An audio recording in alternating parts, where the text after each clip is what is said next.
This is the Do Better podcast with Dr. Megan Miller and Joe Smith, launching you into the future of behavior analysis. Welcome to the Do Better podcast. Today's episode is a check-in episode covering Do Better Couch to Camp 2020, a recent post in the Do Better Facebook group, and the development of the International Behavior Analyst Board. This is Megan. And this is Joe. This is where we blast off to the final frontier in search of improving ourselves in the field of behavior analysis. Thank you for spending time with us. Now let us begin.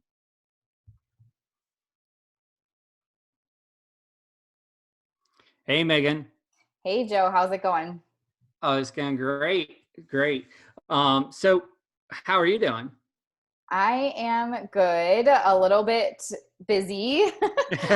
It's February, which is crazy. January seems to drag on, but then it's also crazy to me that it's February already. But so we're working on moving into our new house finally, and that's just hard to fit in on top of just day-to-day life. I'm sure that's difficult, like just juggling everything that you're doing and juggling moving at the same time. Just to me would seem overwhelming. Yeah. So to me, that sounds like January was the longest year for you. I know, right? 2020 is like the longest year yet. No, I'm really excited about 2020. Actually, there's just so many cool projects going on, and I'm doing like all the things. It seems like there was a few rough years, few years ago, and then each year is just getting better in terms of really honing in on following my passions and really just doing the things I'm passionate about. So that's been really cool. What about you? How's 2020 going for you so far? It's been going really well. So my wife and I, we just started our foster care classes. This has been So our first class was Wednesday. It was 3 hours long. We're super excited. So a little bit background, my wife and I, we talked about this before we got married about fostering. And it wasn't until after we got married that we sat down and talked more, and it just kept on coming up. And we really decided that, okay, we want to do this. We want to become foster parents to help out kids in our area and provide a loving, safe, supportive home for them while they're in transition with either reunification, which is the goal of foster care, or, if reunification is impossible, then, we're open to adoption as well. So it's been quite a interesting process. If anyone has any questions or just wants to know more about foster care, you can always, talk to me. I'm open about it. But there's a movie that I love that is pretty close to what foster care is like. It's not 100%, but it's called Instant Family. It has Mark Wahlberg in it, which is fantastic, and it's super funny. Like, I didn't know anything about it. My wife suggested it. We went to go see it as a date, and it was one of the most touching and funny movies I have ever watched. That's cool. So We've had a few people in our field that are foster families. One of the cool things here in Florida, but it doesn't exist anymore, but they used to have USF and maybe a couple of other universities had a grant with the state, the courses that you're talking about. Yeah. So they had a grant where they were responsible for teaching those courses. So the foster families were receiving behavior analytic training on how to be foster parents. But then the grant stopped, and I don't think the funding continued for it. But I know a few people who worked on that. And so they got to work with foster families and train them on, using behavior analysis. That's sad, but that was also awesome that they provided that for a little bit. Yeah. Like I can see just how important, like just being part of the classes and hearing the stories of what these kids go through. I can totally see how behavior analysts could help out families, Yeah. and how even the classes to teach parents on how to work with behaviors would be really important for them. Yeah. So I'm really sad and bummed that I those know. grants are gone. Yeah.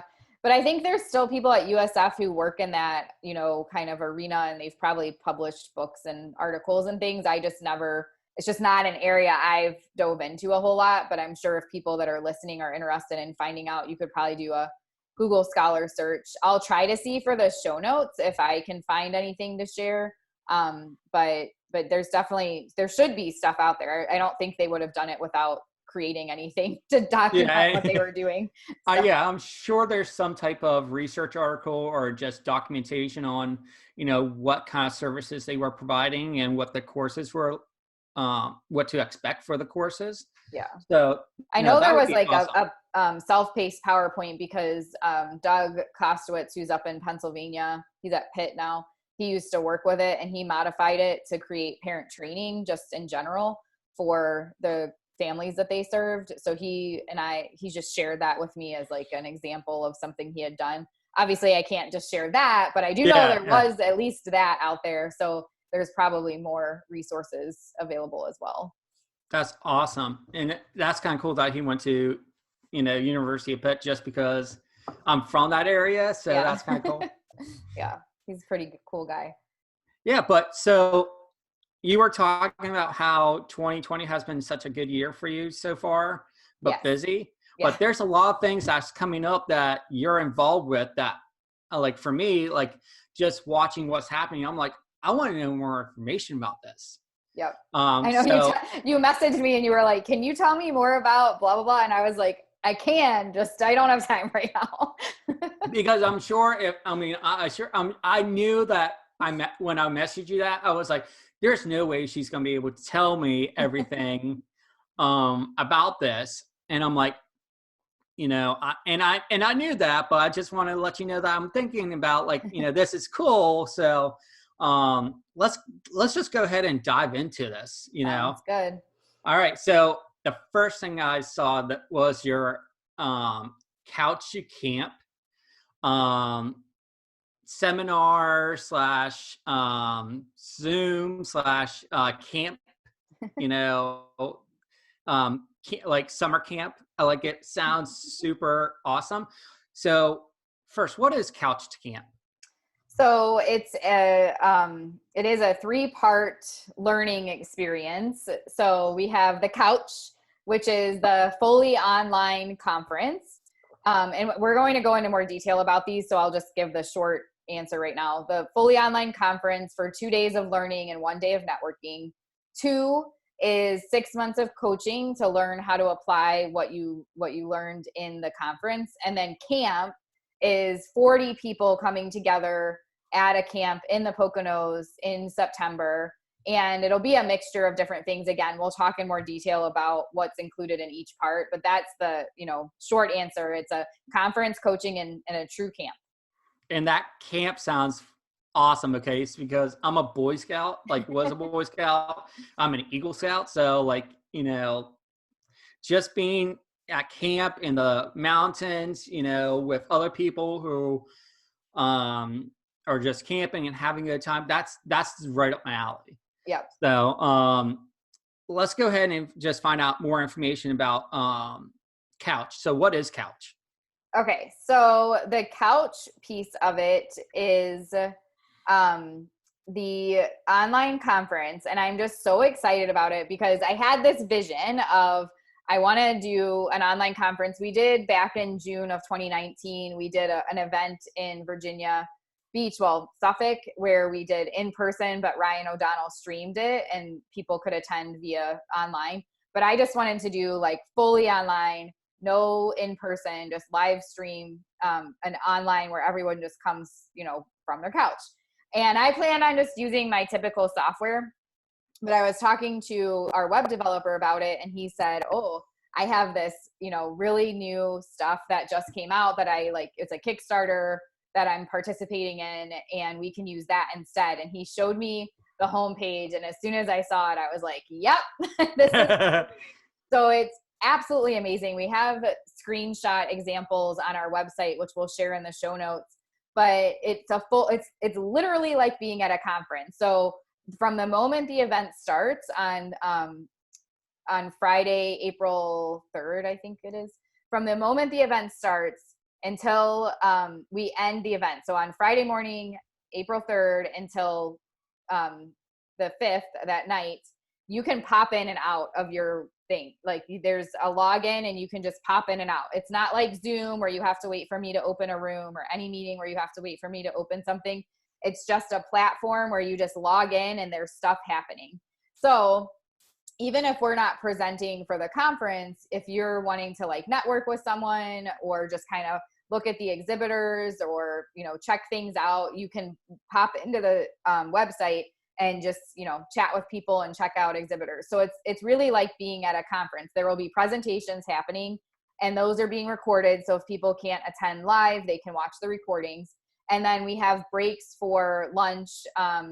And for during the lunchtime, there will be actual exhibitor booths where people can record a little spiel about whatever it is, like if it's a company that they have and they're trying to hire new people, or if it's a product they're selling to help make your practice better, all of that kind of stuff. You can go, and there's an option for the exhibitors to even like share coupons or offers with you. So once you talk to them, you can click to get the offer, they can send you the offer. Then there's the networking piece of it. So while you're chatting with people, typically in a an online event, there's like the chat box, but this has an actual networking room where you enter the room and then you wait for someone else to join. And then it's basically like speed dating, where there's a timer that's set for like a minute, and you talk to each other, and then it randomly switches you to someone else. And when you're doing that, it gives you the option, which is also kind of like some of the online dating apps I've been told, where you can click if you liked the, conversation that you were having, you could click like, yes, I want to connect with this person. And then if they click yes, then it'll exchange your like emails with each other so that you have like a new contact in your system. What's really cool, even when the event's over, you can log back into your account and it'll show you what event you attended. So if you attend multiple events through this platform, it'll show you, okay, you attended the Do Better Couch to Camp, and you can click on that and it shows you the connections you made. So I don't know if you've ever been to a conference and met people. I get like tons of business cards. I lose them all the time. I always forget to follow up with people. So this leaves it right there for you. You just go back in and see, oh, that was the person I was talking to about this. I'm going to, reach out and connect with them. So it's really, especially for people that, live in more remote areas. Maybe they've just had a child, maybe they're fostering a child, maybe some other life event going on where they can't physically go in person to a conference. This solves all those problems. Like you really get that full conference experience. And then we also are throwing in for our, we have like our main presentation. There's 6 hours of like true content that CE, you can get CEs, but at night on the first night, we're going to do an Ignite session where people can submit to do a 5-minute Ignite presentation. So a lot of people here in Florida know what that is, but not necessarily everywhere else. So Ignite means you put your slides down and they advance on their own every 15 seconds. So it's kind of a fast, quick 5-minute presentation on whatever topic you choose. So when it started in Florida, people would do actual research studies and they would share their slides and like go through a study. Now it's turned into more of like an entertainment type thing. So they might talk about anything, or they might talk about something relating to behavior analysis, but some people have done raps and some people have done other types of performances. So it's just a way for people, besides like the presenters that are, presenting, again, another opportunity to network and connect, where whatever people submit, we have 2 hours set aside to do these Ignite presentations. So whatever people submit to do that, they will get an opportunity to just share, their creativity with the rest of the people. And on the second night, we're doing an accountability activity. We haven't finalized yet what that's going to be because we're waiting to see what survey results we get from people. But our accountability activity will be set up to try to help, make sure you don't just learn this stuff and then do nothing with it. So we're going to do something for accountability at the end too. Wow. Yeah. And then the third day, we're not doing any presentations, but the room's still open. So if people want to pop in and like connect further, if they didn't have time because they were busy attending the presentations, the space will be open for people to come in and still, network and connect with each other. That is phenomenal. Like, I have never heard of something like that. That is so unique and so interesting that I totally want to join. Like, I don't care what I have to do. I'll join. With the presentation. So, if you can't be there all day, are you able to log in, watch a previous presentation and gain that CEU?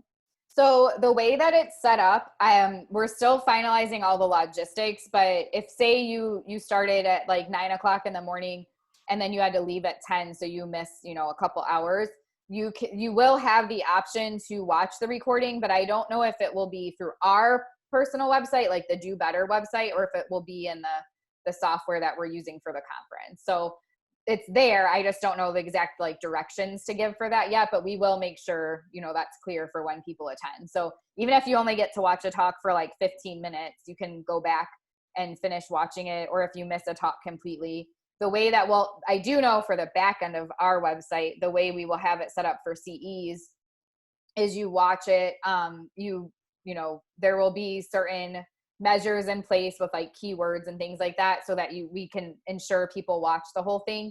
So you have to fill out a survey and say, and they'll be like a little different, I'm not going to say what they are because then people might, I hope nobody would do this, but you never know. Somebody might try to like game the system. So, but we will have some like unique ways, like sporadically throughout the presentation. So you really do have to listen to the whole thing to fill out your CE form and get your CEs.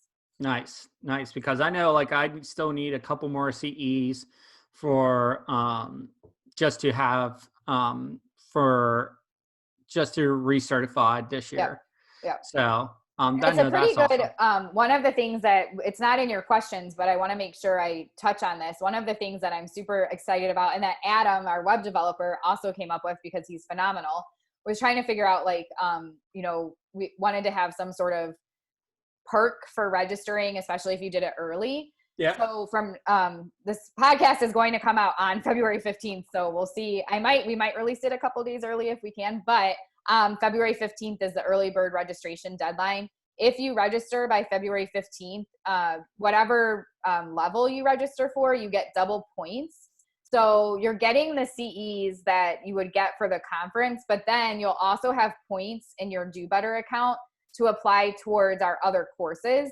And we have, they're still not all uploaded yet, but in the next few months, we'll end up having over 30 different courses, some from me, some from the Do Better movement last year, some from the Do Better movement this year. So there's a ton of different courses to choose from.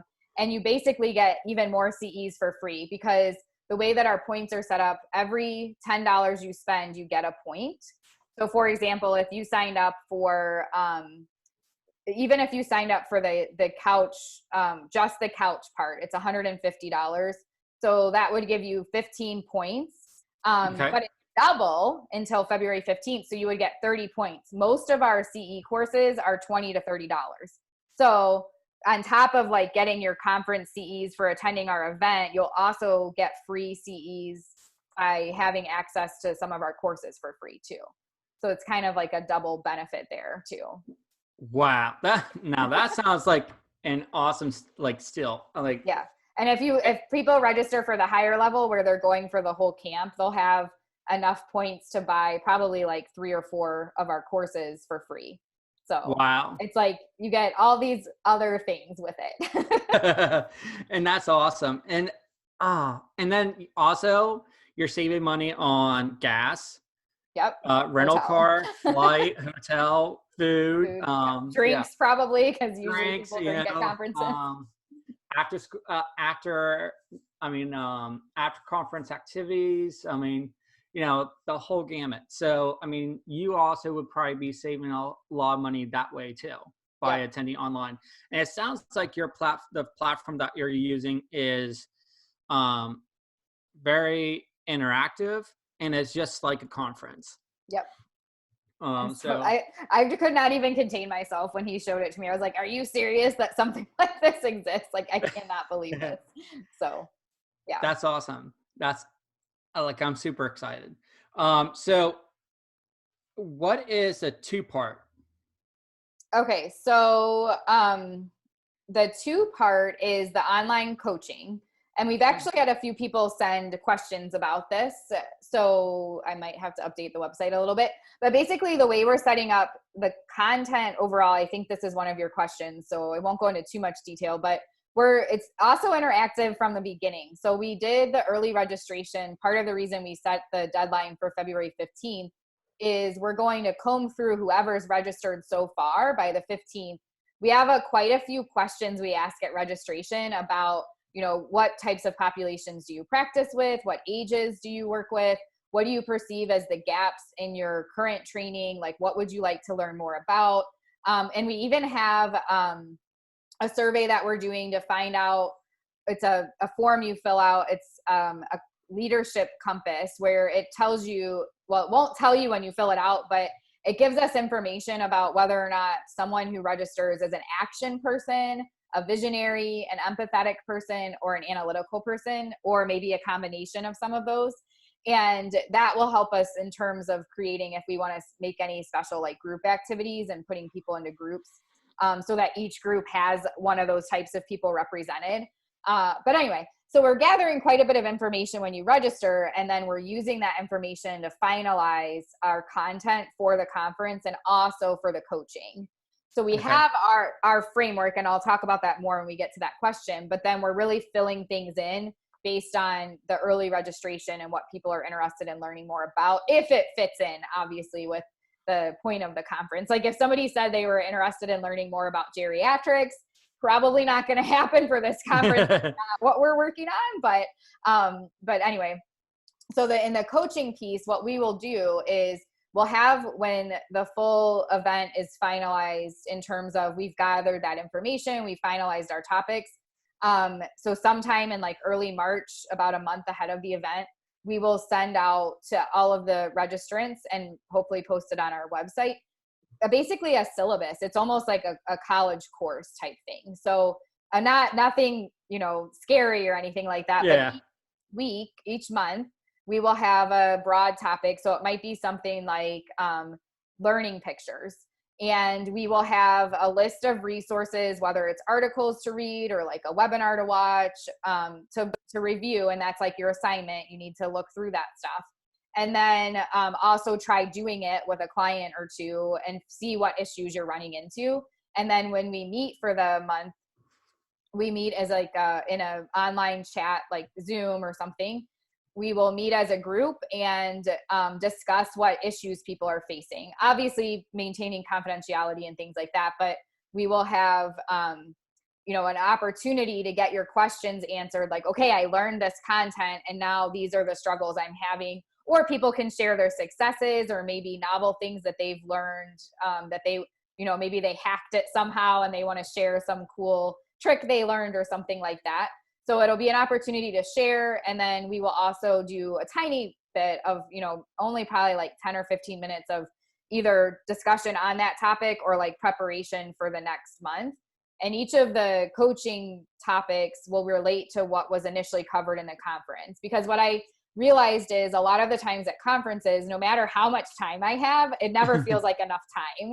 So if we can set time aside to like do a little bit of self-teaching, but then dive in on the problem solving, then that should give people an opportunity, again, to have that accountability and applying what it is that they're learning and get an opportunity to talk to people with expertise on the topic and troubleshoot it. We're also working on trying to find a couple of volunteers to help with the coaching beyond the main people helping to plan this with me, to try to give a little bit more insight into some of the topics we want to cover. So we've reached out if there's a topic we want to cover and we can talk about it, but we know someone is better or has, more experience with it, we're trying to like pull them in to participate for that part somehow, whether they record a little training or they're there live, but we will have additional people participating, hopefully.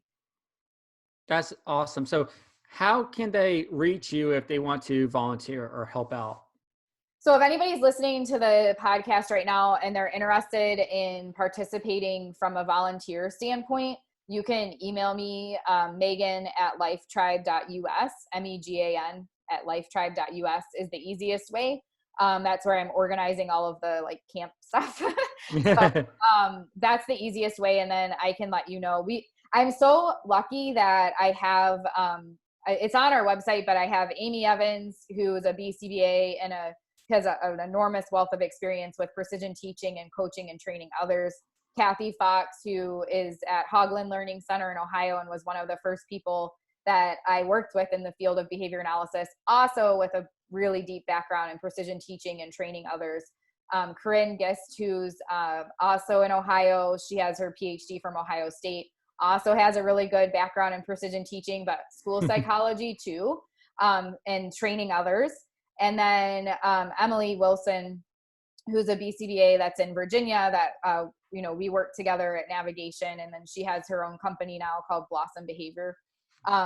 She has been, she's kind of been diving into a bunch of different things and has really good insight onto like some of the different topics, what would be helpful. She's not newly certified, but she's newer than I am. So it's helpful to kind of get some of that input of like, oh, these are the things that people might want to learn about. And then Jennifer Phelps, who's the BCBA, the co-founder of Life Tribe here with her husband in St. Petersburg.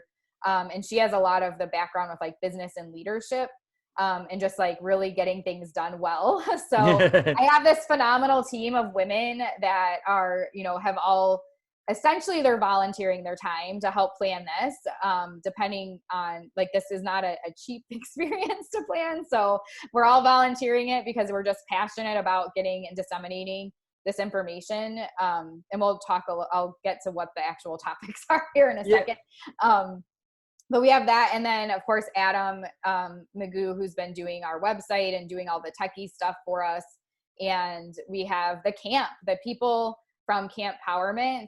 Chelsea Fuller and her mom, Tammy Leader Fuller, are the owners of Camp Powerment.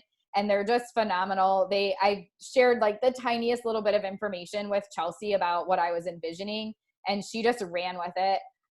It's really funny because her grandma was one of the early people in the field of behavior analysis in Florida, and she worked in South Florida. And I just think that's really funny. Like, what are the chances? Yeah, really. Out to someone who owns a camp and like their grandma was a behavior analyst. So. And the Poconos of Pennsylvania, yeah. So the way that Camp Powerment is set up, and I'll include the link to their website too for people that want to know more. When I decided I wanted to do this, basically what happened last June, we did that assessment training in Suffolk, and you could just see like the looks on everyone's faces. Their wheels were turning. They really loved what we were talking about, and it was all new information to them. Even though a lot of them had been in the field for a while, it was all like, some of them you could kind of see them being like, why didn't I learn this in grad school? Like, it's so helpful. But because we were really diving in on like being flexible and like learning how to truly assess and not rely on certain assessments. How to develop intervention without looking at resources and just using your brain. And a lot of people, you could just see, they were like, this is amazing, but how am I ever going to do this? Yeah. So I felt kind of frustrated for them that we had all of these nuggets of wonderful information to provide, but then they're probably going to leave there and never use any of it. So, although I have had a few people contact me and say they have used it, so that's good to know. But that's awesome. So we wanted to have an event where we would have more time to talk about it, because last June we only had a day. So now we have 2 days for the online conference, 6 months of coaching, and follow up at camp for the 40 people that register for the camp. So we definitely have more time. But I wanted to have, the opportunity to really like apply it and like have that accountability. So I was talking to Ryan afterwards, who helped do the event last June. And I was like, we really just need we need to flip this. People came in person to learn stuff when they don't have to be here. And then what? We never see them again. So we need to flip this. We need to teach them online and then meet in person once they know the information and talk about how they're applying it. So one night I like couldn't sleep and I just spent some time. I was like, surely there have to be camps out there that corporate companies use for retreats and things like that. So I just Googled adult camp. I said like for businesses or something like that. Cause I'm sure there's other types of adult camps out there too.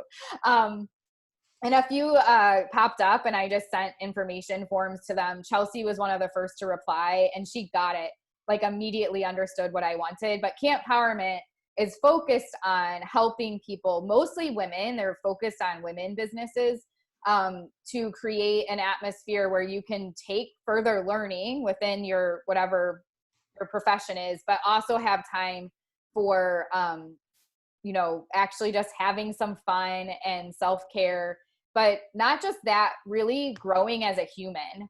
And I hope I don't tear up today, but last week when I was like finalizing stuff for the website, I was like practically in tears. I think I actually did have a few tears because especially reading Tammy, Leader Fuller's description of the workshops that she's going to lead for us at the camp. There's one on journaling and it talks about really like finding out who you are and like leading your life the way you want to.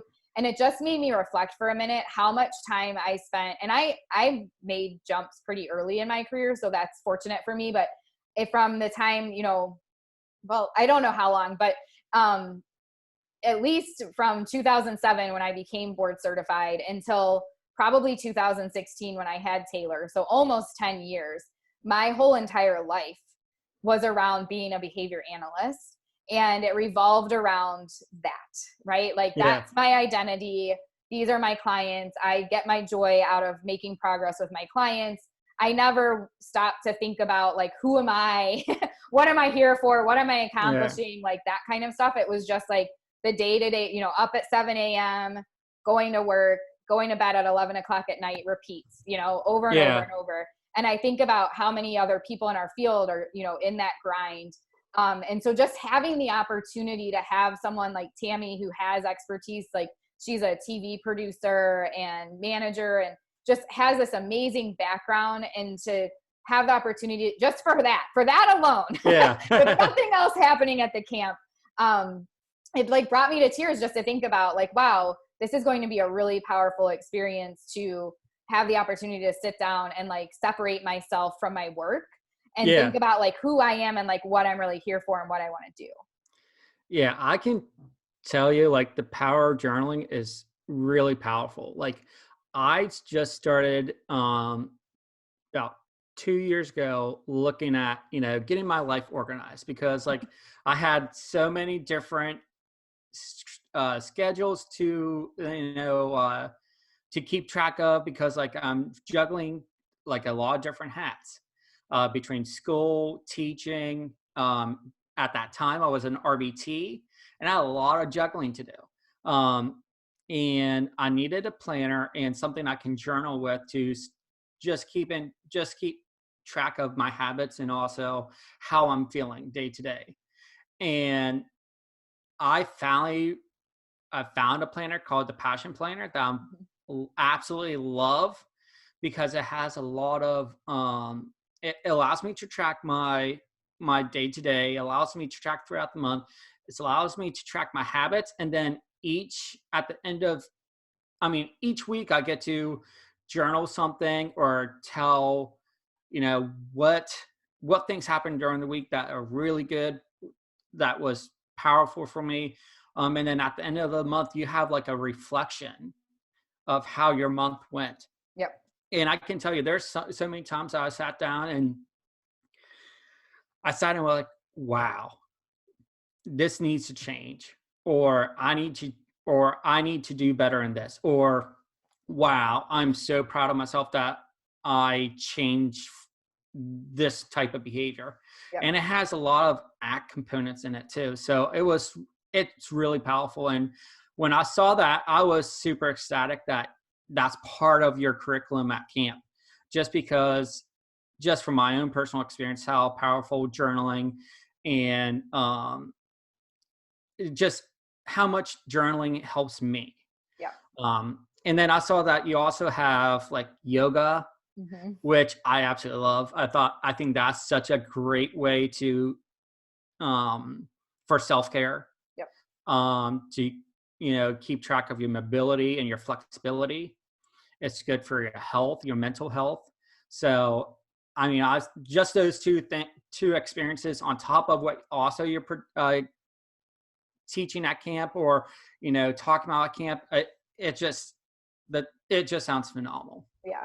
And the nice thing about Camp Powerman is the way that the way they set up things is she asked me about, where might people be coming from? And so selfishly, because I'm in Florida, I was like, well, I'm on the East Coast, and a lot of the people that are planning it will be on the East Coast too. So this year, they chose the Poconos for us. That was what was available for like this area, but they have several camps throughout the United States that they work with. So my goal is that we can do it every year. We'll see how things go, but so we might be able to change the location to, the West Coast one time or more central. So there are different options, but this year it is in the Poconos, and I think it'll be beautiful. I don't get to travel up to the that part of the country in the fall very often, so I'm hoping that we'll get to see, some good greenery turning, maybe a little bit color changes happening. That time of year should be about to start happening. So what time, I mean, when is camp? The camp is September 25th to the 28th.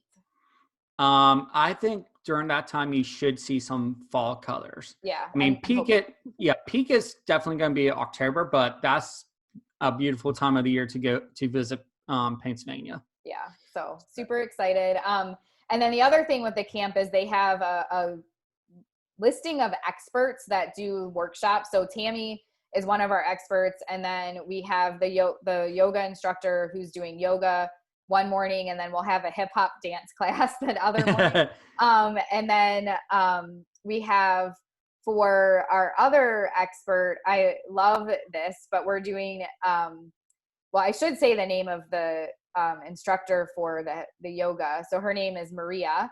So she'll be doing yoga and, like I said, the hip hop dance class. And then we have Barbara Palmer, who is, the workshop is called Conquering Your OSHIT Moments, AKA Surviving Imposter Syndrome. So I think, again, that's really helpful in this field. The whole reason we have the Do Better movement, you constantly can be learning and doing better.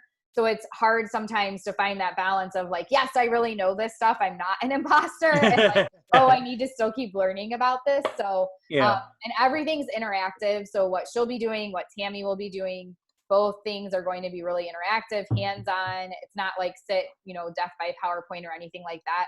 And then we'll have our own behavior analyst expert-led events as well. Again, depending on who's participating and really curating it towards the 40 people that are coming to make sure. We've been talking to Ryan about potentially he might do some stuff on some of the like outlying things in behavior analysis that you don't hear about a whole lot, like Cantor, like looking more broadly at some of the things that we don't hear about a whole lot in graduate training. But he also might do something relating to like social media or just creating a story, that kind of, his interest.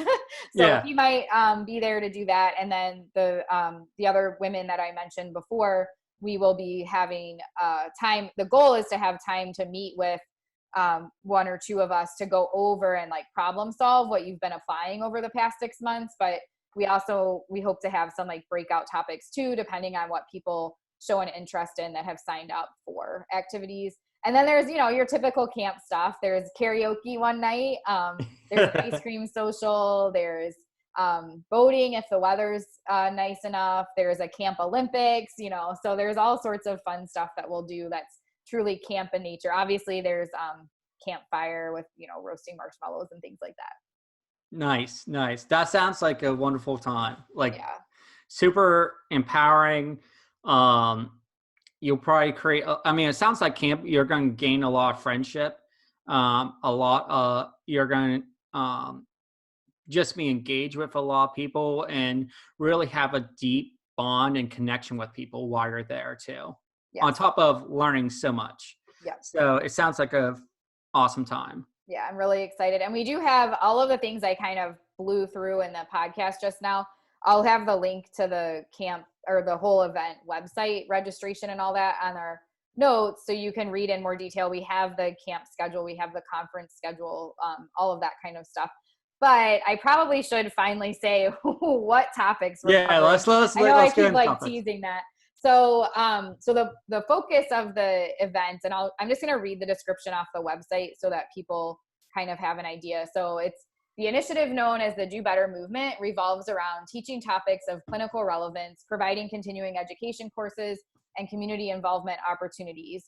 Our goal is to help you break free from the chains of rigid cookie cutter commercial assessments and programs and grow your skill set as an analyst who fluently makes moment-to-moment decisions based on the current context and learner responding. Inspired from the Do Better movement's strong resonance in the behavior analysis community, we have passionately created an experience like you've never known, where industry innovation meets expert-led education on developing as holistic humans, where unadulterated fun and games connects and bonds us with our peers and the best versions of ourselves, and where leaders go to get some more perspective to fuel our campfires all year long. We invite you to Do Better Couch to Camp 2020.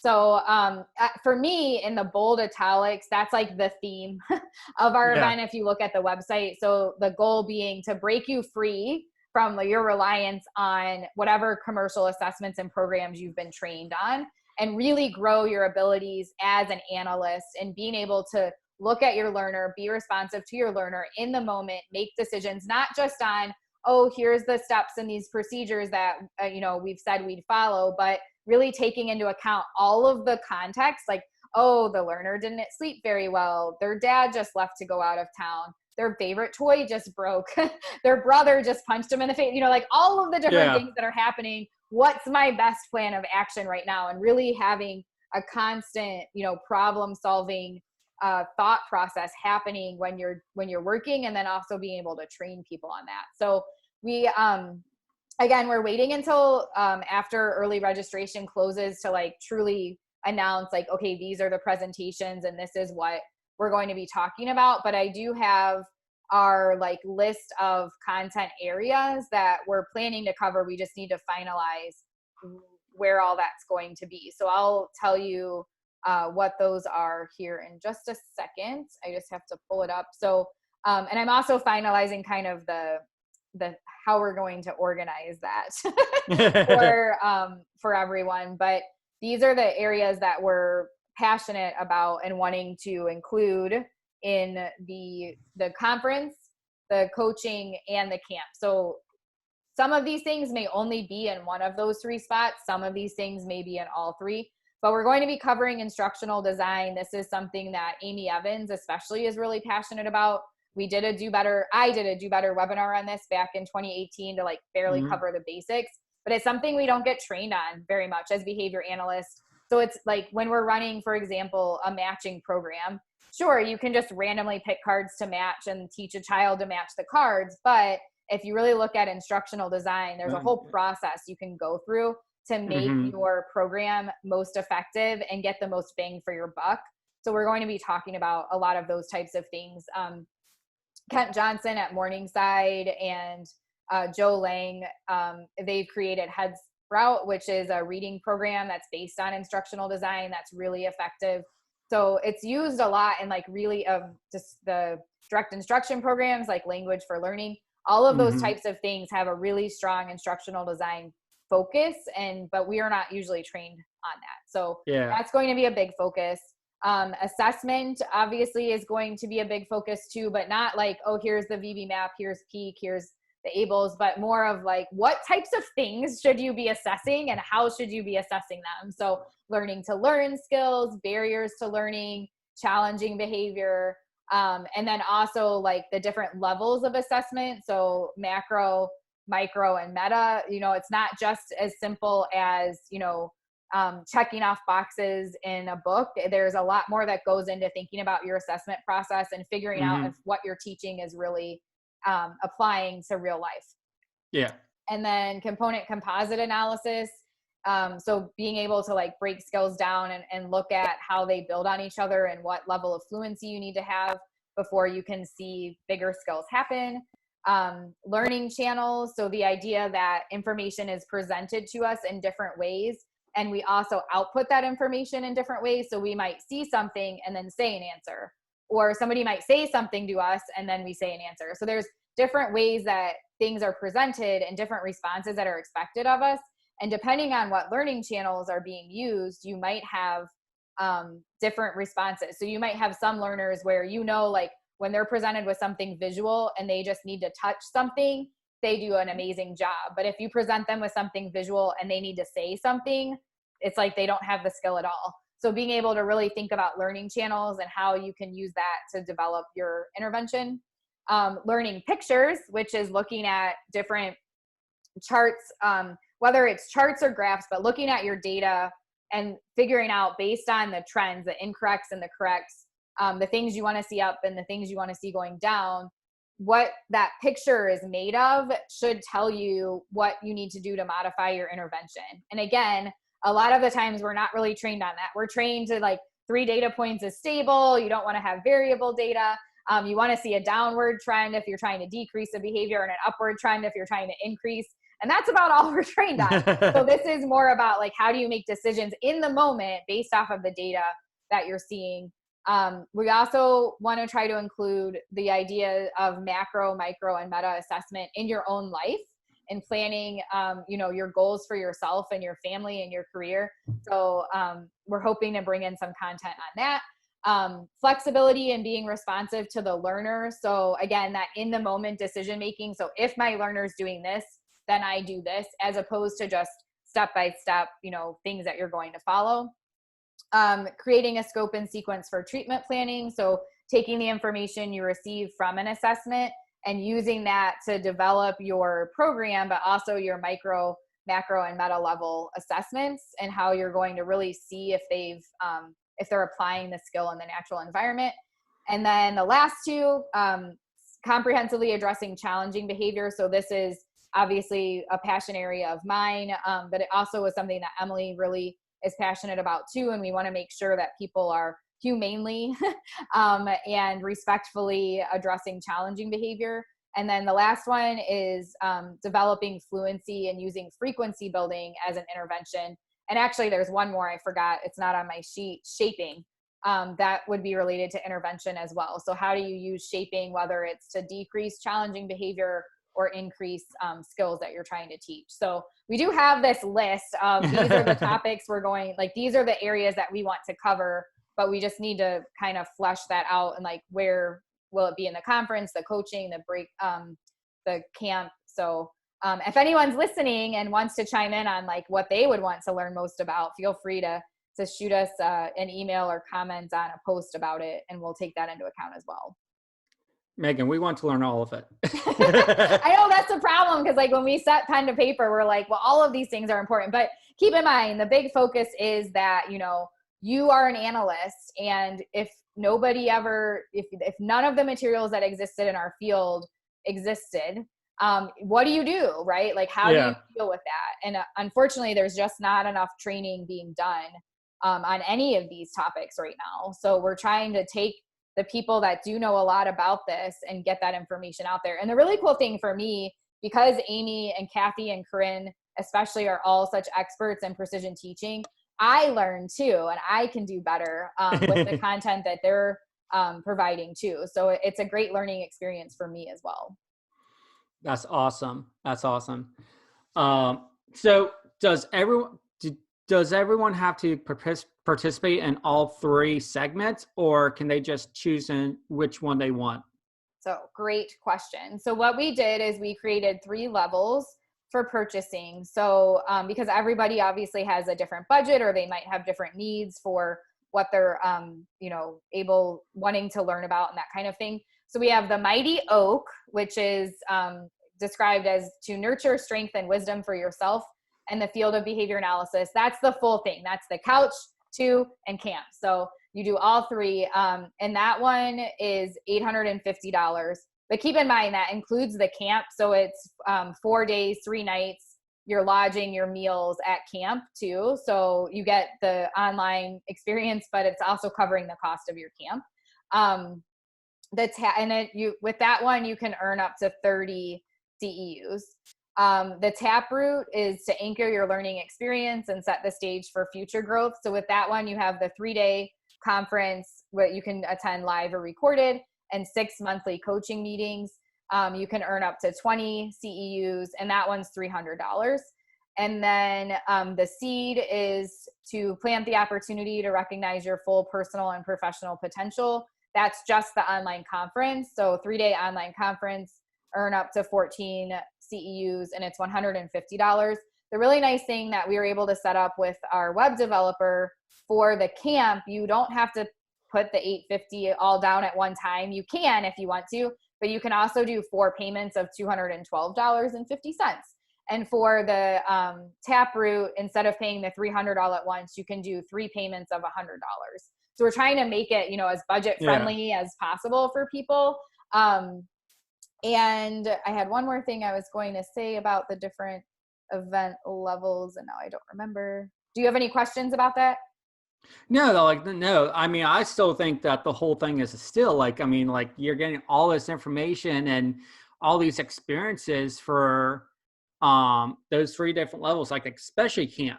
I was picturing that, that camp experience was going to be something like along like $2,000. Yeah. But I think I've had a few people ask me that were behind the scenes, like, are you sure? But for this, especially this first time around, I want it to be successful. And I wanted to make sure, because we didn't, it's a new type of event and that kind of thing. So this year, especially the camp piece, is priced like right at basically what it costs to buy the camp for the weekend.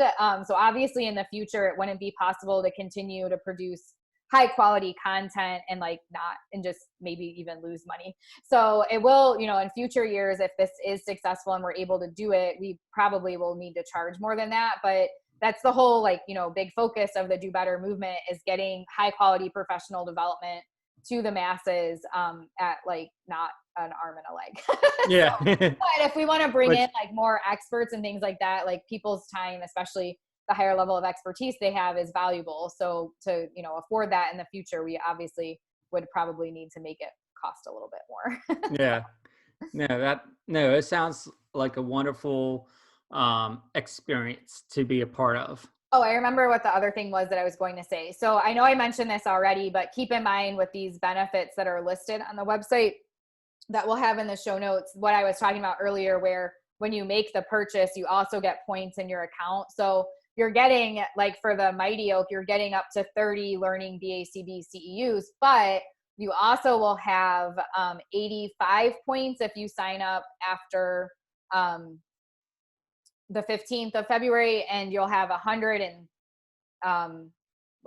70 points if you sign up before on February 15th or before. So those points can then be used on our other courses. So you're really getting more than 30 CEUs, because you can use those points to buy additional courses for free, and do it whenever you want. Because a lot of people, okay, cool, get those 30 CEUs and then you're set for the year, basically, I'm assuming. So you could save those points in your account, and after you recertify, take some more courses on topics that are of interest to you, and you'll have additional free CEs to wow. make. Wow. No, that's awesome. That sounds like an awesome deal. Good. That's the plan. So again, just trying to disseminate the information and really get people learning about this content. All right. So where can people go to sign up? So they can go to, I'll link it in the show notes, but if you just go to our website, dobettermovement.us, on the main page, there's a link up at the top that says Couch to Camp, or you can scroll down a little bit and it's on there as well. One thing that some people have been confused about, there's a lot of details. So the first part that you'll see is just all of the details about the event and what we're doing. And then there's a thing that says select event level. And if you click on that, or just if you're on your phone, keep scrolling, you'll see the different registration levels, the Mighty Oak, the Taproot, and the Seed. So you can register. There's also on the main page, like it says, register here, and you can click on that. So registration is on like the next page as opposed to being on the same page as all the event details. All right. Awesome. So I definitely am going to go back and check out, and I'm definitely going to have to check out the conference just because it sounds phenomenal. And is that on a weekend, do you know, or? Yeah, so it's on a Friday and Saturday, so April 3rd and 4th, and then the 5th is a Sunday again for people if they want to like hop in and just network with each other, check out the exhibitors a little bit more. We are, if anyone's listening that, wants to get your brand out there, people that participate in Do Better have constantly impressed me with their commitment to ethics and providing high quality intervention. So to me, this event is one of the most unique. And if you have like a business, especially where you're trying to hire people or you just want people to know about what you're doing, like I think this is a really neat opportunity to be an exhibitor or a sponsor and get into, network and contact with people who are really high performers in our field.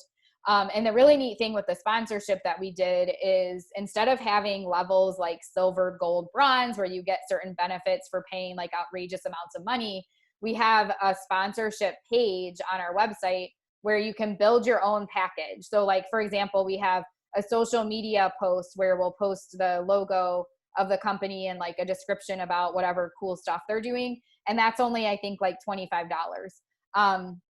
So you could do just that. Or you could do that and you could be an exhibitor, so there's different, like you just pick whatever things you want to put in your cart to represent your brand. And then you can pay as little or as much as you want to like get your information out there to the people that are attending the event. So. And that's cool too, because for them, they don't have to also do the traveling, right? The plane, the airfare, the hotel, the, bringing the stuff to the conference, and the early waking up. I mean, like waking up early to, setting everything up. So there's a lot of benefits to that too. Yeah. And it's like the exhibitor options for the software we're using for the online conference are just so cool because you can be as interactive as you want. You can be there live and someone hops in and you're on a video and you're just chatting with them, or you can pre-record stuff and not even be present during the event and your stuff's just there for people to watch. And, when you think about real conferences, not real, but in-person conferences where someone has to man a booth for, 8 hours every day and it gets kind of boring, especially if people aren't stopping by. So it's from like a human power standpoint of like not having to have someone sit there to talk to people if you don't want to. Awesome. That's just awesome. I mean, I there's nothing like it. I mean, I know. nothing. I'm so excited. I'm sure like there's a lot of really cool events happening this year. So I'm sad I'm missing out on some of them myself, but really excited to plan this one and see everyone that attends. So awesome. Sounds like an excellent time. Yeah. So I could probably talk about this for like 5 more hours, but we did have 2 other things we were going to talk about for this podcast. So do you want to switch over to the next one? Yeah. So I just I pop in and out of Facebook lately just because, like I'm trying to spend less time on social media as a social media detox. And plus my life is like really busy right now. But one of the things I noticed on the Do Better Movement page is someone posted an infographic about behavior analysts and SLPs and what's the difference on what the training for SLP is for feeding and just different deficits that a kid learner might have, and why a behavior analyst shouldn't be treating those type of deficits. And I just thought it was really interesting and something that I don't know how to take it. Like, I know for me personally, I wouldn't feel comfortable treating any of my learners with those type of deficits just because I don't have any kind of training I was never trained in my coursework on how to work with my learners who have like just I'm gonna butcher the name because I'm horrible at pronouncing, but just figure I can't say it. Figuratively? What? What do you say? This figure. There's a couple like there's dysphagia. Yeah, Dysphagia? there we go. Yeah. Okay. I was like, I don't know what word you're going for. I can't. Yeah, help I know. I'm trying to reach it out. It's on my tip of my tongue, but I just can't say it just because that's just me and I can't pronounce everything perfectly. So, but no, like, so, and for me, just being a near BSBA in this field, I wouldn't feel comfortable treating something like that. I mean, someone learner with that, but I would go out and make sure that I find someone who has the credentials or the experience that can mentor me and watch my programming to do something like that. Or I would just refer my client to someone that could help them with those deficits. What's your take on that? Yeah. So, I mean, obviously that's the best answer. So I always tell people as behavior analysts, we're the how. We should be collaborating with, whatever skill area needs to be taught, the what. So whether it's, dysphagia or apraxia or stuttering or feeding or whatever the thing is that the learner's coming to us with, if they're in school and it's an academic problem, the nature, for any challenging behavior aside, like any skill acquisition, we're mostly the how. So other people we should be working with them on the what. So what I mean by that is if you have learners who are diagnosed with whatever things that are relating more to like a speech diagnosis, you should be collaboratively working with the speech therapist to help with like the learning side of things. Like, how do we learn? Because yes, speech language pathologists, teachers, OTs, PTs are trained on so many wonderful things, but they're trained a lot on the content and like how to assess whatever, maybe from a medical standpoint or a physiological standpoint, but they're not trained on the how do we learn piece of it. How do we motivate people? And I'm not saying all of them, but a lot of the times, especially even if you just look at the infographic that was posted, that is not true necessarily for behavior analysis, so it might not be accurate for speech either. But from your education background, there's not a whole lot of focus on the science of learning and how skills are acquired. So from a collaborative standpoint, like we should be working with others to, like, they would tell us, okay, as in my training as a speech pathologist, to address this issue, this is what we would do. And then we can chime in with, cool, this is how we could motivate them to do that better. We could, or that's great.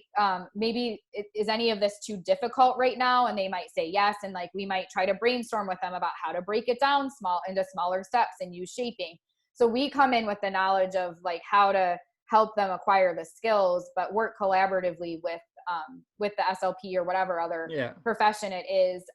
But there is a lot of overlap too when you're looking from the intervention side of things. So a lot of us, even though our background is in behavior analysis and we're trained as behavior analysts, we're providing in-home or center-based intervention, typically with autism. And there's a broad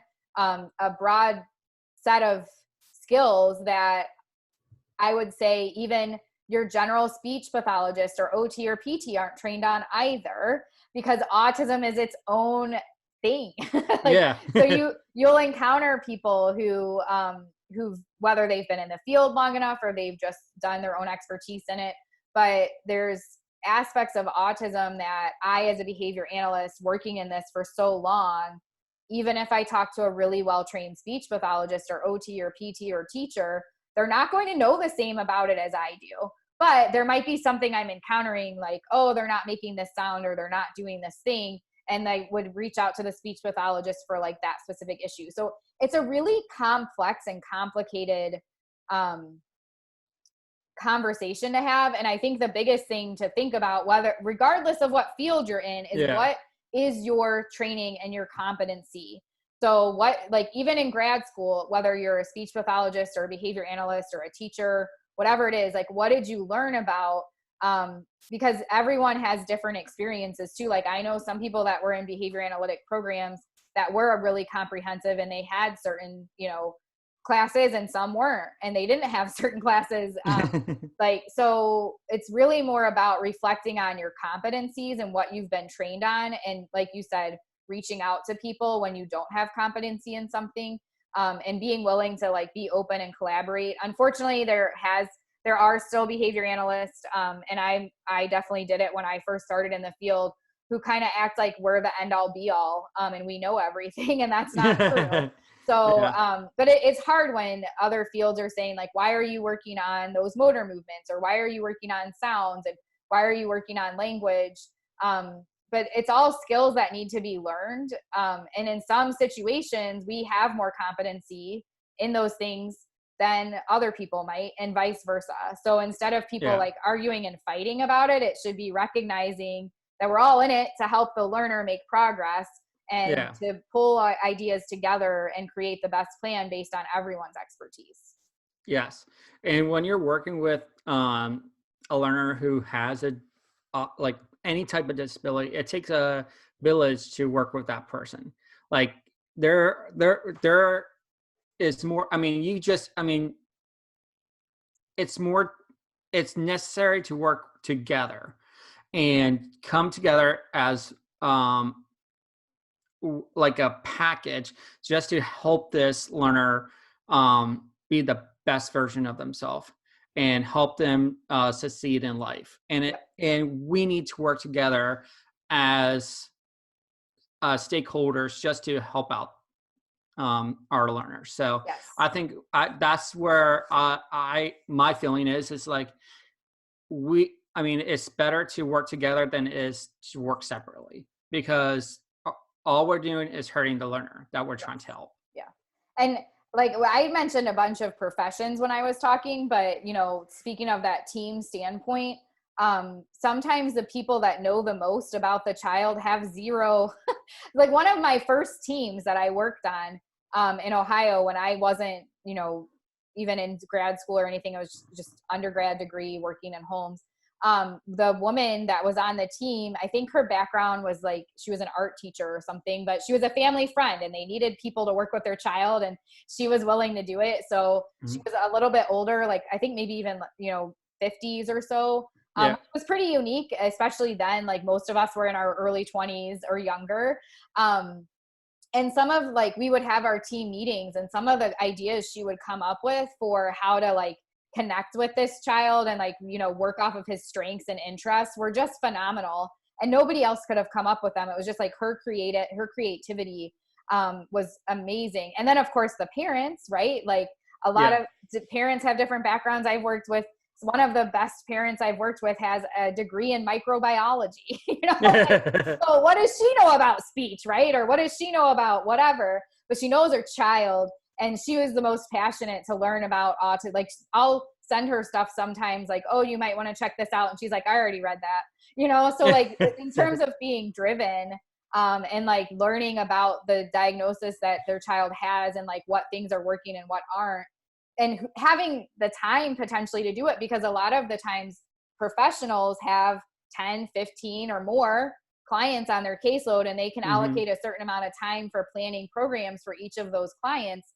Parents have a lot of stuff to do, but you know, that nothing's stopping them from being up, you know, on Google or wherever until like 4 a.m. looking up stuff on their child. Now, obviously there's some discernment there in terms of figuring out, was it credible or is it actually effective? But especially for parents who have that critical eye and don't fall for like, you know, snake oil type stuff, they're going to be the most helpful in saying like, oh, did you see this new research that came out? I think this would work well for my child. That's awesome. Yeah, I totally agree.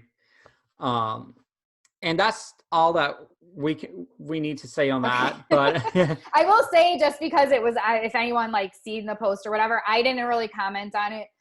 Just from a like, learn from my mistake maybe. Try not to let post, you know, don't read the comments. It's just like political stuff to me. Like, I just don't anymore.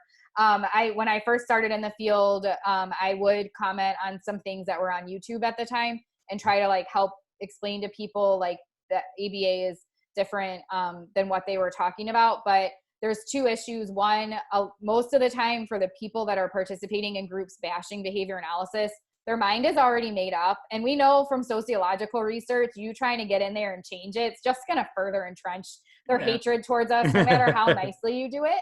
And the second thing is, you know, whether the things are true or not, if we see them as myths or misconceptions, they're there for somehow they got there. So learn from it, take in what they're saying, let it wash over you from a, oh, that really makes me mad standpoint, and really open yourself up to like, okay, people are saying this about us. How is that coming to be? What, as a person, one person, how can I make sure I'm not that? And set the example, you know, figure out, reflect upon making sure you're not the person that they're talking about and you're not doing the things the way that they're talking about them. And the more people we have out there doing a good job and setting that example, the better things will be. Trying wait is a waste of time. None of us have enough time in the day to spend hours trying to debate with people about our jobs.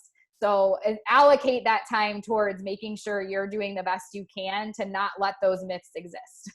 One of the best things my dad ever told me, like one of the lessons I learned from him, is that actions speak louder than words.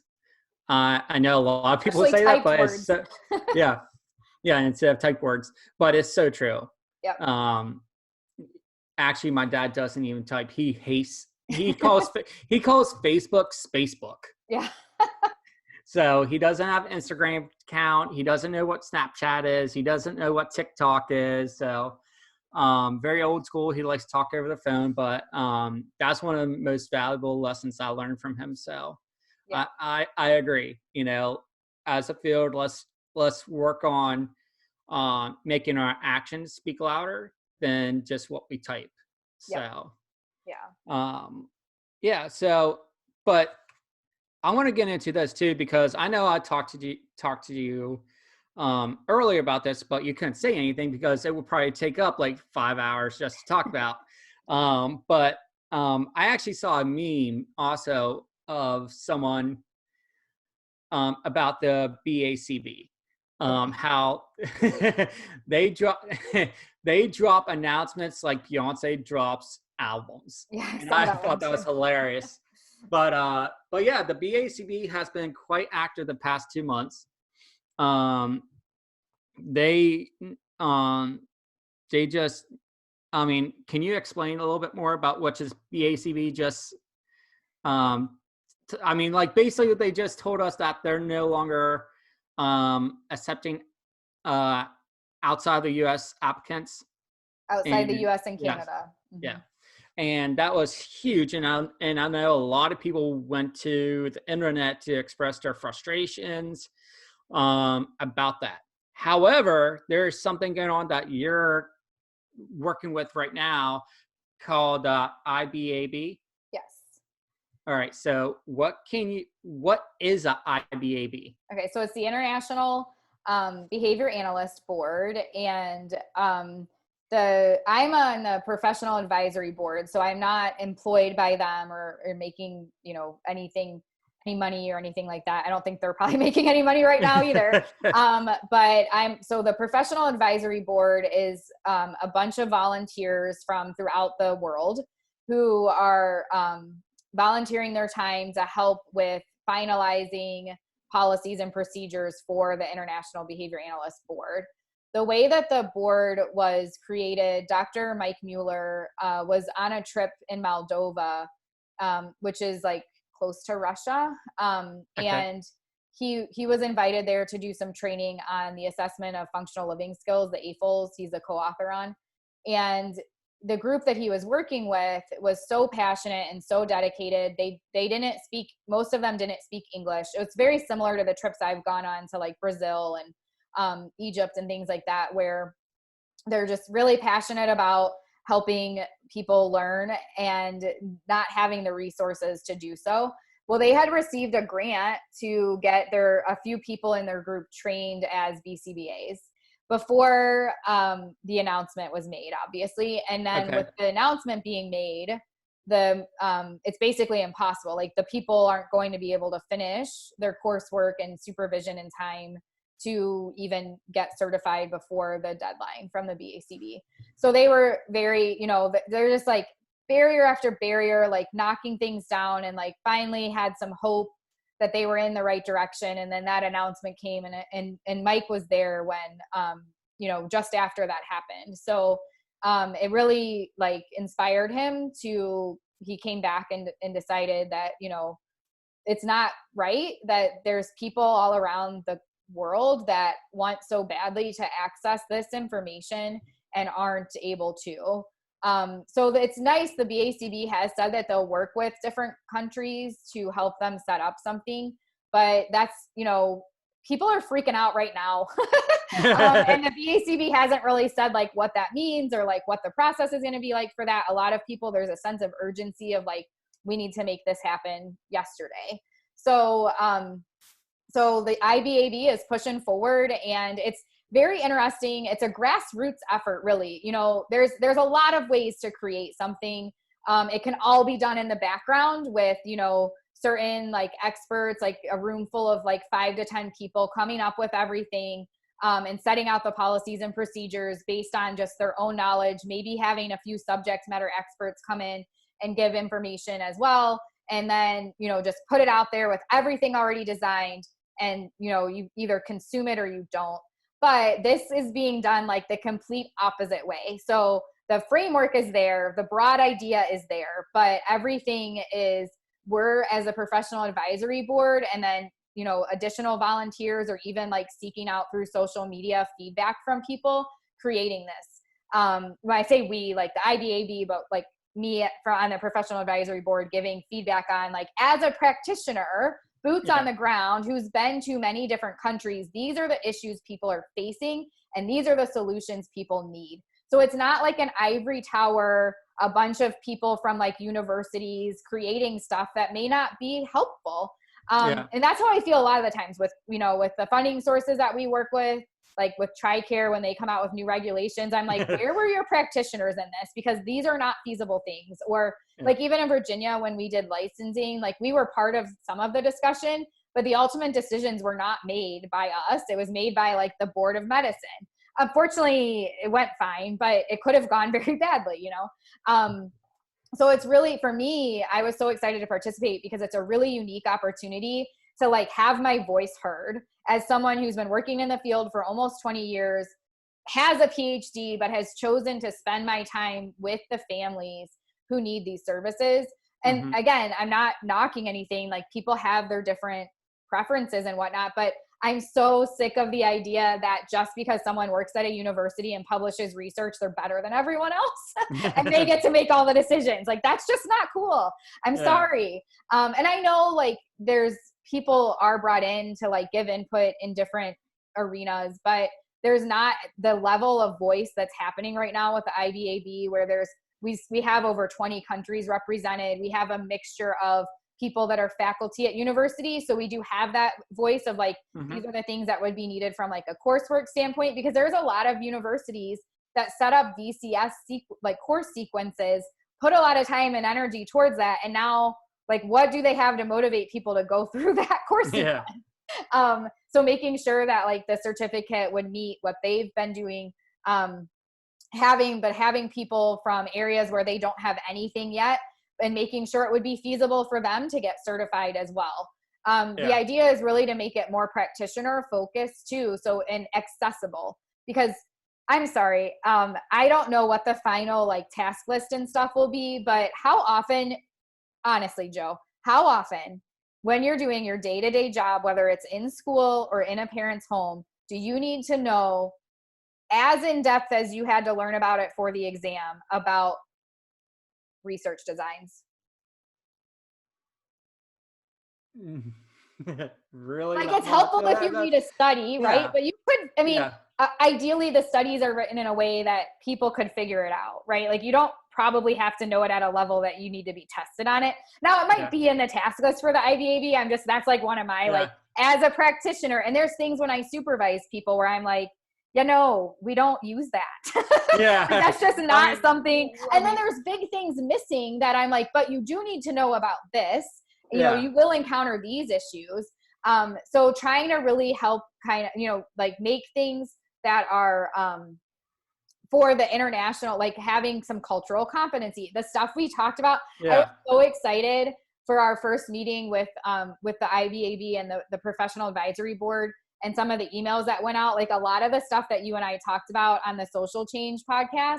A lot of that is going to be accounted for with the work that the IBAB is doing. And like from a logistics standpoint, there's going to be like a framework with some stuff filled in, but then like the funding and the, when people get certified, the funds, to my understanding, because I don't get to decide this, but based on the discussions we've had, will go towards helping, to work with the local communities to like revise or modify things as needed. So it's a much more flexible system. And again, I'm not saying it's better or anything like that. It's just, there's certain things that people have not been able to access our science because of how some things are set up right now. And it's cool to have an opportunity to look at those barriers and figure out how we can better address that. That's awesome. Like I'm fully like supportive of the IBAB and like what they're doing. So I think this is a great response. So I'm excited to see where it goes. What kind of impact do you think the IBAB wants to have or hope to have? The ideal again, I'm speaking as a professional advisory board member, and what influence, like opinions I'll give when we meet. I can't say what the final decisions are going to be, but if you look at the website, it talks about, the mission and things like that. The overarching goal is really to disseminate the science to a practitioner level. So helping, especially people in areas where, there's not very much happening in terms of English, and working with those local communities. I've posted about this on Facebook. Obviously credit goes to Molly from the Global Autism Project, but they're really doing with and not for. So not coming in as like the people from America and just being like, this is how things need to be done, but more, what are the issues you're facing and how can we help you with it? And it's going to be different in different places, because some places already have infrastructure set up and they're going to need help transitioning away from the BCBA certification to a new one. And then some places have nothing at all, and everybody speaks a different language than English. So they may initially need to start with like creating some resources that have been translated, and we need to find people to volunteer to translate. So, there's going to be different projects depending on the area. And that's what I like about the flexibility of it. And there are other certifications that already exist out there. There's the QABA, which is the QABA is the board. And the thing is like the Qualified Autism Service Professional. And then there's also the BCAT, which is the Board Certified Autism Therapist. My understanding is that those both are also looking at international options too. So, we hope to help with disseminating and training practitioners worldwide. But, there's certain areas maybe already using some of those other boards, and that's cool. We'll allocate resources to the areas that still have nothing, right? Like they're not a take over the world type situation. It's more, connecting with the people who have the same values and mission, are aligned with IBAB, and then helping them create what they need to, impact their community with behavior analysis. That's awesome. Like super excited. And so why would someone want to be certified with? Right. So, to be honest, right now, as we're finalizing, the different pathways to certification and the development, to me, again, this is just my opinion. I'm not speaking on behalf of the IBAB. It's more of a show of support. To get in there and show you support, like disseminating quality behavior analysis. Because right now the current pathway that's open is if you're already board certified. and it doesn't have to be like a BCBA, but like if you have done coursework and you've supervised and you've taken a test, those are the current requirements. So if you have proof that you've done those things that are in the field of behavior analysis, there's also like, we need to account for, and I don't know if this has been updated on the website or not, but one of the things that I was thinking about is, and I'm not saying that either of these people would do this, but like one of my professors at Ohio State, Dr. Nancy Neef, is a prolific researcher in our field. She's retired now, but she's published so much research on ADD and ADHD.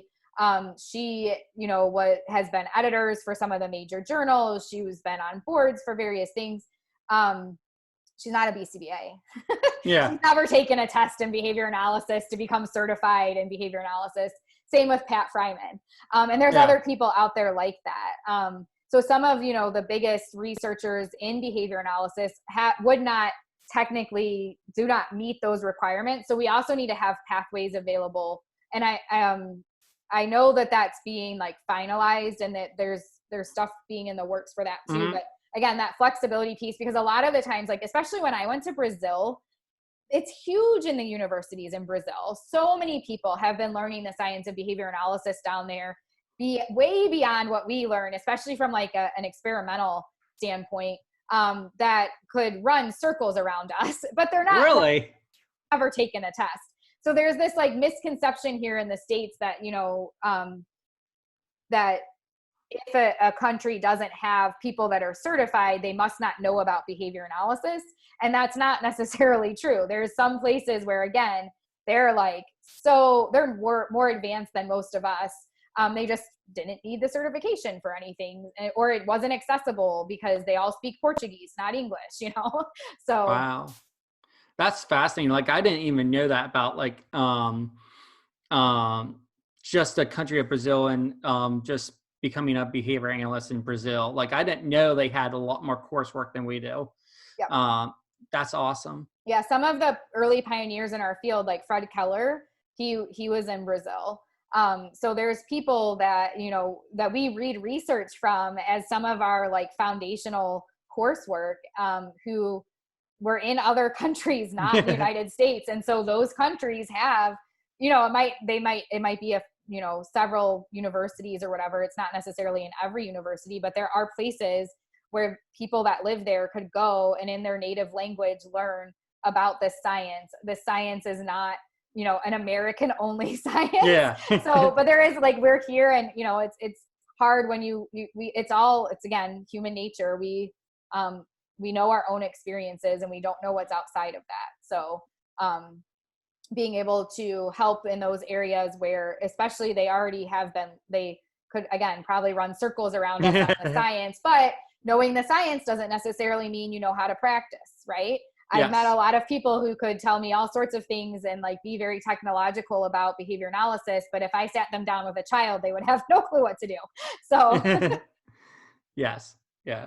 But no, I mean, that's something that like, when you said that, like, you know, just how it's not just science in the United States, that's where like I kind of like I have I kind of want to explore other countries and get more experience working on other countries, just to gain that experience. Like, I feel like for us, I mean, we need to get out of a bubble a little bit too. Yep.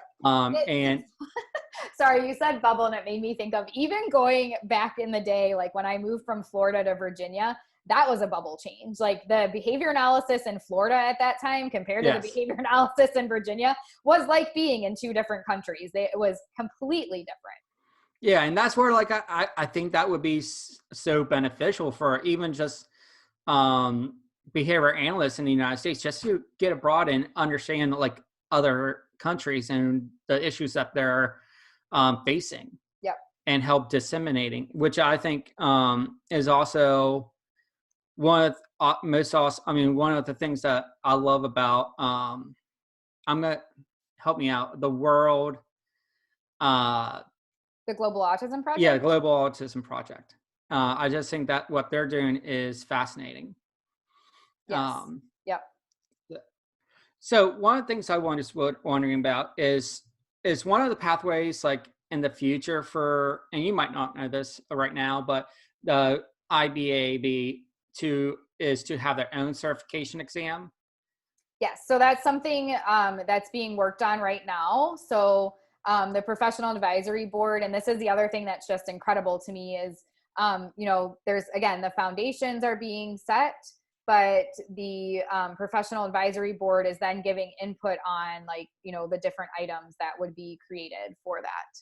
So that's, in terms of looking at, again, if it's practitioner focused, what are we really using as practitioners, and like at what level does because there's so much in our science that like some of it's, again, it's on the in current training programs and some of it's not. There's also stuff, again, as a practitioner, if we're looking at practitioners, that isn't necessarily in our textbooks, like we talked about on the social change podcast, like about equity and social justice, collaboration. There's some things where if you're going to be working as a practitioner with families or schools, if you have, as part of your job requirement, interaction with some sort of social piece, that you would need to learn those skills, preferably in your training, not after you graduate. So like, restricting things to just the science isn't necessarily producing the best practitioners. And, again, just speaking from my own opinion, I would like to see, if there is more research. There's research that shows having people trained in the science of behavior analysis and like having a supervisor overseeing things, you make more progress, like learners make more progress. But I haven't seen anything that necessarily states a certain level from like a university standpoint. Because realistically, if we're looking at trying to disseminate in a variety of countries, university level training isn't always going to be possible. To have, like, it's good enough, like it's A, the systems are set up differently, but B, it's rare to like see people getting a master's degree. So, kind of where we can tweak, where could things be tweaked, where we're really identifying the critical features of being a quality practitioner and and not just like one that's working one-on-one, but what skills are needed to develop programs and that kind of thing. And it may not necessarily be that it has to be college courses. Or there could be, again, this is just me talking. This is not finalized stuff, just like brainstorming. There could maybe potentially end up being different levels where, frameworks where it's like, when these resources are available, this is the initial phase, and like you stay at this phase for so long, but the expectation to continue to be able to certify would be that those resources are getting built up, and then we move it up to that next phase, which is essentially what a lot of things have done. That happened for licensure in Virginia. It happened for even insurance coverage. Like when ABA was first accepted for insurance, there really were no requirements whatsoever. And now it's like, oh my gosh, how do we do this? So that's how a lot of things start, right? Because you need to help people get access at first. So you look at what resources currently exist, you create your systems around that, but then you want to up the expectations over time. Yeah. And then I can imagine how difficult it might be for ethics to come in play, just because each country is completely different. Yep. So again, this is something, that's still being formulated. My suggestion would be, if it was my way, if I were developing a board, that we're focused on values-based ethics. There's actually some YouTube videos called Giving Voice to Values. I'll try to put that in the show notes, that focuses on this as well. It's out of a university in Texas, I think. But anyway, instead of, black and white rules of like, you do this or you don't do that, it's more about, these are the values, and you make decisions based on upholding those values. So I think from culturally and universally, globally speaking, we could come up with a universal set of values, and then how that's applied depends on the culture that you're working in, right?